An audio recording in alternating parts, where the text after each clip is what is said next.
तो hey guys आ गए अपन वापस लेवल अप इन पास्ट के एपिसोड 74 को लेकर। जैसा कि लास्ट एपिसोड में अपन लोगों ने देखा था कि योसंग को जिन्नो भेज देता है सारा इन्फॉर्मेशन गैदर करने के लिए कि एक महीने के अंदर क्या क्या हुआ था।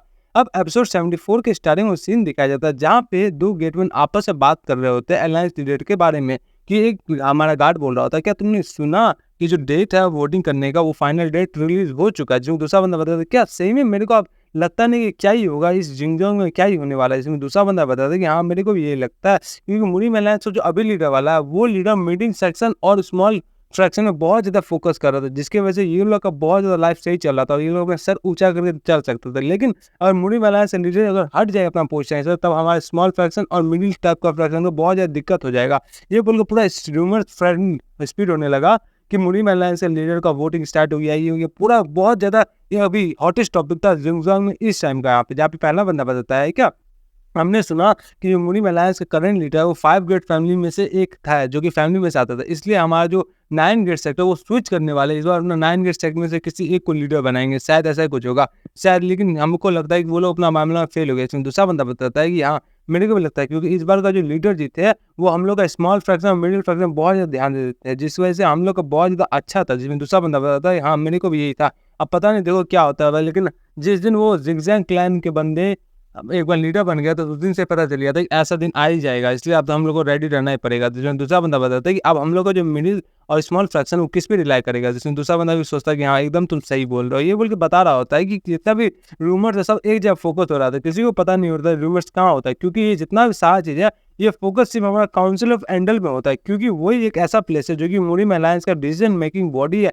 क्योंकि इसी जगह पे सारा पावर गैदर होता है, सारा बंदा इसी जगह पे डिसीजन बनता है, इसी जगह से सारा डिसीजन निकलता है कि लीडर रहेगा नहीं रहेगा नहीं रहेगा। ये बोल के काउंसिल ऑफ लीडर का सीन दिखाया जाता है जहाँ पे मीटिंग हो रहा होता है क्योंकि यहाँ पे हमारा सिर्फ 9 ग्रेट सेक्ट के बंदे आए पड़े रहते हैं और 5 ग्रेट फैमिली के कोई भी एल्डर्स नहीं आए होते। जिसमें दूसरा बंदा बताता है क्या कि हमारे जो प्राइवेट स्टेट को जितने सारे बंदे मारे हैं हम लोग का इस जिगजैंग के बंदे सबको, उन लोगों को हम लोग नेक्स्ट मंथ फोल्डर रखेंगे और उसी टाइम हमारा जो फाइनल वोटिंग होगा उसी दिन डिसाइड होगा कि हमारा मुरीम अलायंस लीडर को रेजिग्नेशन करना चाहिए कि नहीं करना चाहिए।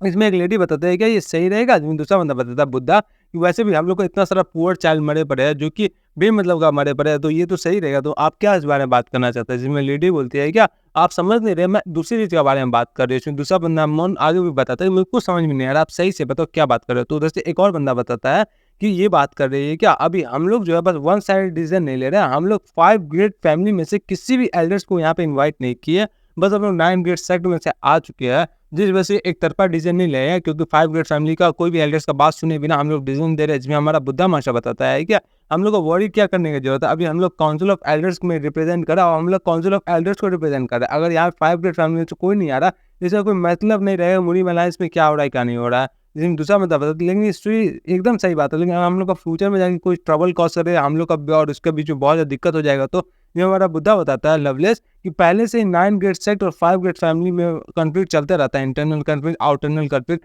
अब इतना छोटा सा मैटर पे तो मेरे को नहीं लगता होगा, लेकिन जो करंट अलायंस लीडर है वो हमारे स्मॉल और मिडिल फैक्शन को बहुत ज़्यादा सपोर्ट करते हैं और उसका इन्फ्लुएंस बहुत ज़्यादा है। वो उसको देख करके हमारा 5 ग्रेट फैमिली बहुत ज़्यादा डिससेटिस्फाई है क्योंकि 5 ग्रेट फैमिली का इस वक्त कोई भी मदद नहीं किया हमारा करंट लीडर। अब देखो क्या ही होता है, मेरे को नहीं लगता कि वो लोग हमारा लीडर जी को सपोर्ट करेगा। तो ये देख के बताता है कि आप लोगों को क्या सोचता है, इस बार एकदम परफेक्ट टाइम है कि लीडर जी को आप लोग चेंज कर ले और एकदम पे मना ले। दूसरा बताता है कि परफेक्ट टाइम फाइनल वोट करने का, ये हमारा दूसरा टॉस्ट रहता है, एक दूसरा सेक्टर जिससे बताता है कि हमारे लवलेस के यहाँ ओरिजिनली मुरीम अलायंस का जो लीडर होता है उसके पास 3 राइट होता है। पहला राइट है कि हम लोग से एडवाइस ले काउंसिल ऑफ एल्डर से, दूसरा राइट ये है कि हम लोग को असिस्ट करें काउंसिल ऑफ एल्डर को, तीसरा राइट ये है कि हम लोग unconditionally follow established opinion से उन लोगों को फॉलो करें काउंसिल ऑफ एल्डर्स का। बस यही तीनों उसके पास राइट होता है मुरीम अलायंस लीडर के।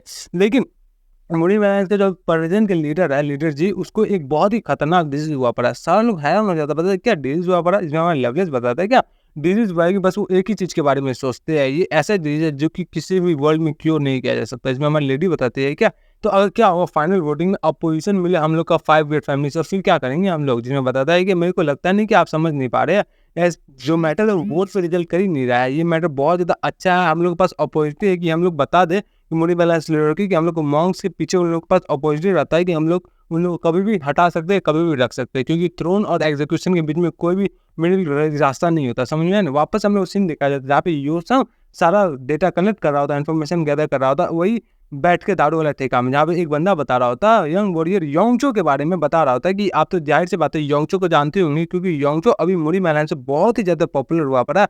उसके पास एक डिवाइन ब्लेड आ गया, जिसको हम लोग का डिवाइन बंदा बोला जा रहा है योंगचो को। आप तो जाहिर सी बात उसके बारे में जानते होंगे। वो वापस से हमारे लिंगहाट पीक में आया, वहाँ पे आने के बाद इनफाइनाइट स्पेयरिंग का ये ऐलान कर दिया, और जितने भी सब टाओइस्ट मास्टर से माउंट वेस्टर को सबको उसमें स्टार्ट कर दिया। हमारे यूसिंग भी सोचता है क्या टाओइस्ट मास्टर वो होते हैं जो कि लगभग जिनों के ज़्यादा ताकतवर हो गए, तो योंगचो उससे लड़ना स्टार्ट कर दिया। वो तो एकदम डिवाइन ब्लेड का एकदम पागल हो गया उसको लेकर के, क्या क्या कर रहा है, इतना सारा प्रीशियस वेपन को लेके वो भाग गया, मेरा वेपन को लेकर के। तो बताता है क्या, जाहिर सी बात है आप तो इनफाइनाइट मैथ स्पेलिंग के बारे में नहीं जानते हो, तो मैं बताता हूँ। इसमें योसंग बताता है कि मैं जानता हूँ, आप उसके अलावा आगे बताओ कि हुआ ही क्या। तो ये हैरान होकर बताते क्या आप उसको जानते हैं, लेकिन बहुत ही कम बंदे जानते हैं जो कि इनफाइनाइट स्पेलिंग मैथ को जानते हैं। तो उसके अलावा ये क्या हुआ, बोलता है कि मैं मुँह बहुत देर से बात नहीं किया, तो अब मैं सांस लेता है। योसंग सोचता है जब से आया तब से ये बात ही करते जा रहा था, इसलिए थोड़ा देर इसको रेस्ट लेना पड़ेगा। उसका जो चाल बहुत ज़्यादा खा रहा है, तो अपना थोड़ा देर रेस्ट लेता, फिर बताता। चलिए मेन टॉपिक पे आते हैं। जो यंग वॉरियर योंगचो है, उसको अभी हम लोग ग्रेट वॉरियर के नाम से बुला पा रहे हैं, क्योंकि वो इनफाइनाइट स्पेलिंग को 3 बार चैलेंज में जीते और तीनों बार लगातार जीते। अभी बस माउंट वेस्टर के 2 टाओइस्ट मास्टर बचे हुए हैं जिसको वो हरा नहीं पाए। क्या ये इमेजिंग नहीं? लेकिन योसंग कोई भी रिएक्शन नहीं दे रहा होता है। योसंग बताता है क्या, उसके अलावा बताओ मेरे लिए तो वो बस एक ऐसा बंदा है जो कि ब्लेड को चोरी किया है, ब्लेड थी मैं उसको बोलूंगा। तो बंदा बताता है क्या क्या बोला आपने, बताता है कि छोड़ो इस बात को आगे बताओ। तो ये भी हैरान होकर सोचता है क्या, मैं जब से देख रहा हूँ तब से यही हो रहा है, इसका कोई रिएक्शन ही नहीं दे रहा, शुरू से ही ऐसे ही हो रहा है। मैं जब फर्स्ट टाइम यहाँ पे आया था तो इसको देखा, जितना भी सारा इसको न्यूज़ बता रहा था, तो उसमें बस एक ही चीज रिप्लाई कर रहा था, क्या ये इतना जल्दी हो गया कि हो भी गया, क्या हो ऐसा हो गया, यहाँ ऐसा हो गया। लगता है इसको सारी चीज़ पहले से पता था, सारी चीज़ एक्सपीरियंस कर रहा था।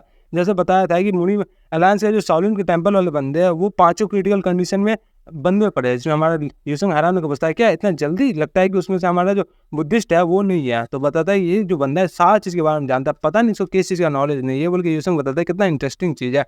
तो ये बोल के सोच रहा होता है, हैरान हो रहा होता है बंदा कि इसको सारी चीज़ के बारे में एक्सपीरियंस कैसे है, कि सब चीज़ को पहले से देखा पड़ा या इसको सब चीज़ पहले से ही पता था। इतना सारा इन्फॉर्मेशन गैदर करने में मेरे को बहुत ज़्यादा टाइम लगा, लेकिन उसको तो सब चीज़ पहले से पता है। जब ये फर्स्ट टाइम मेरे से मिला तो ज़्यादा बात नहीं किया था मेरे साथ, लेकिन मेरे को लगा नहीं था इतना देर तक हम लोग बात करेंगे। इसका रिएक्शन तो बहुत ही ज़्यादा एब्सर्ड है, मेरे को इसमें बहुत ज़्यादा टेंशन हो रहा है। तो बताता है यूसन कि लगता है तुमको और ज़्यादा भूख लगी है, तुम्हारा चाइल्ड बहुत ही ज़्यादा अच्छा खाता है, ये बोल के 20 बोतल और मंगा लेता है। बताते हैं चलो और 20 बोतल लेके आ जाओ आंटी। तो ये बोल के सोचता है मन में हमारा इन्फॉर्मर कि इसका वेल्थ को भी देख के जाते बहुत ज़्यादा पसंद है। मेरे को पता नहीं ये बंदा कौन है, मेरे को बहुत टाइम बाद इतना जो क्यूरियस हुआ है वो कि किसी बंदे के बारे में जानना मेरे को इतना अच्छा लग रहा है। मैं फिर भी जानना चाहता हूँ कौन है ये, कौन नहीं। ये बोल के मतलब तब से ये साइलेंट है, जिसमें हमारा यूसन आगे बताता है अगर आपका चाइल्ड कुछ और पसंद हो तो बताना मेरे को, मैं उसके लिए बुला दूंगा। तो बताता है क्या हम लोग बहुत देर से बात कर रहे हैं, क्या मैं आपको नाम जान सकता हूँ? उसमें यूसन बताते हैं हाँ हम लोग आधा घंटा घंटों से बात कर रहे हैं और अभी तक मैंने आपको अपना इंट्रोडक्शन नहीं दिया। ये बोल के अपना जैसे इंट्रोडक्शन दे रहा होता है, उधर से एक मोटू बंदा आ जाता है। बताता है कि वही मैं सोचूं कि यहाँ से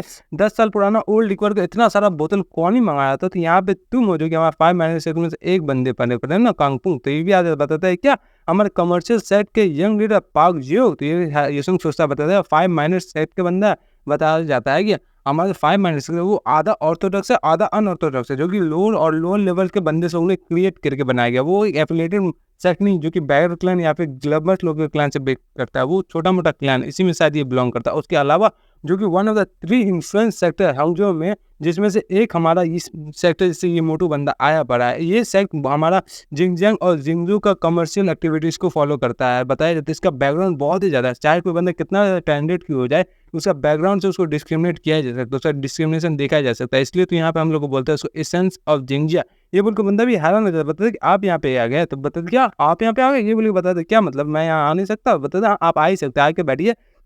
बोलता है कि तुम हंस किस पे रहे हो। ये बोल के एक चाटा मारता है उसको घींच करके। यूसिंग भी उसको देख रहा होता, बताता है क्या तुम बस एक 5 माइनस सेक्टर मेंबर हो और मैं तुमसे पता नहीं कितना ऊपर हो, तुमको आप खुशी हुआ। ये बोल के पीछे वाला बंदा हैरान हो जाता है, यूसिंग को देखो वापस से पीछे जा रहा होता है। हमारा मोटू ही बोलता है क्या तुमको क्या हो गया, चलो यहाँ पे बैठो, यहाँ पे पीना स्टार्ट करते हैं। ये देखो हमारे जो ब्रदर कुंग है वो पहले से प्रिपेयर करके रखे इतना सारा अल्कोहल का बोतल, आ जाओ। जैसे हम लोग सारे बंदे के साथ करते हैं वैसे ही इसके साथ भी करते हैं। वैसे इनके बगल में जो पर्सन लगता है इनका कोई जान पहचान नहीं है, क्लोज फ्रेंड है, आओ हम लोग बैठ के पीते हैं। दूसरा बंदा बताता नहीं नहीं मैं ठीक हूँ। शायद दूसरा बंदा को यूसन के बारे में पता रहता है। तो मोटू बताता है कि अचानक तुमको क्या हो गया, लगता है तुमको टट्टी लगा पड़ा है। यूसन बताते हैं तुमको क्या मतलब है यहाँ से। तो मोटू बताया क्या तुम मेरे से बात कर रहे हो। यूसन बताता है हाँ मैं तुम्हारे साथ बलगर जैसा बास्टर से बात कर रहा हूँ। मोटू भी हैरान होकर बताता है क्या तुमने मेरे को ऐसे कैसे कर दिया। यूसन बताता है तुमको पता नहीं मैं यहाँ पे क्या हूँ, लगता है हिडन ड्रैगन वैली जो बहुत ज़्यादा ही अननेसेसरी बड़ा हो गया। ये बोल के यूसन अपना चॉपस्टिक से मारता, मोटू एकदम बगल से जाता है। दूसरा बंदा एकदम हैरान हो जाता है कि उसे एकदम मुँह के सामने से चॉपस्टिक गिरा था, जिसमें हमारा यूसुंग बताता है क्या तुमको लगता नहीं तुम किससे जानते हो? मैं अभी भी हैरान हूँ कि मेरे को ऐसा टाइम पे बंदूसा अभी तक जान नहीं पाई। ये बोल के यूसुंग हँस रहा होता है। इसके नेक्स्ट एपिसोड में लड़ाई स्टार्ट होने वाला होता है। यूसुंग अकेले सबको पिटने वाला है, पूरा जो भी मॉल है जितना भी दारू का ठेका सबको। चलिए तो अपना वीडियो खत्म करते हैं, मिलते हैं नेक्स्ट वीडियो में, बाय।